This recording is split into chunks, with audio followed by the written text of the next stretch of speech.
Have you ever felt surrounded by darkness? Like no matter which way you turn, there's no light to guide you forward. John chapter 1 verse 5 says, "The light shines in the darkness, and the darkness has not overcome it."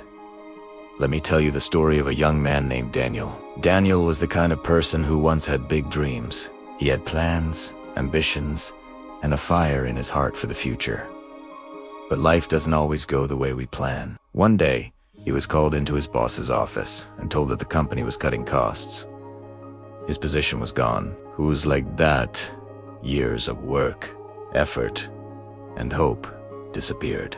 At first, Daniel told himself it was only temporary. He stayed up late, polishing his resume, rewriting his cover letter, sending out dozens of applications. Finally, one morning, his phone rang an invitation to an interview. His heart lifted for the first time in weeks. He put on his best shirt, rehearsed answers in front of the mirror, and arrived early. Sitting in the waiting room, he prayed quietly, "Please, let this be the one."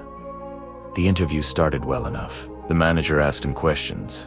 Daniel answered with as much confidence as he could gather, but halfway through, his nerves began to show. His hands trembled, his words stumbled. The interviewer glanced at the clock more than once.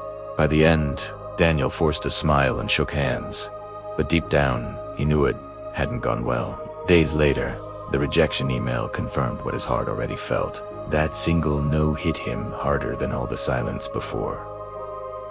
It felt personal. It felt final. Daniel sat staring at the email for hours, hearing only one voice in his mind. "You're not good enough." From that day, hope seemed to fade faster. His fridge grew emptier. His nights grew longer. Loneliness pressed down like a weight he couldn't lift. The walls of his small apartment felt like they were closing in, trapping him in silence and shadows. One freezing night, Daniel sat on the edge of his bed, exhausted. Suddenly, the power went out. His apartment, already dim, was swallowed in complete darkness. At first, he froze. The silence and the darkness pressed in harder than ever. He stumbled through the room, bumping into chairs and drawers, until his hand brushed against something small, an old candle in a box. With shaky hands, he lit it. The flame was tiny, but it was enough to fill the room with warmth and light, enough to push the darkness back.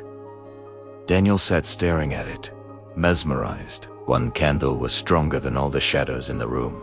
The thought struck him deeply. The darkness didn't win. It called him. As he sat there, a memory stirred something he had heard years ago in church. The light shines in the darkness, and the darkness has not overcome it. Tears filled his eyes. That candle was more than a flickering flame. It was a message, a reminder that his story wasn't finished, that even in the darkest places, light still shines. Daniel realized that just as the candle had filled his room, Jesus' star, true light could fill his heart. The hopelessness that seemed to control his life wasn't stronger than Christ. The rejection, the loneliness, the silence, none of it had the final word. For the first time in months, Daniel felt something rise inside him again. Hope. It was fragile, like the flame of that candle, but it was real. And that was enough. My friend, maybe you feel like Daniel today. Maybe you've faced rejection, loneliness, or failure. Maybe your world feels dark, and you don't see a way forward. But the darkness has not overcome the light.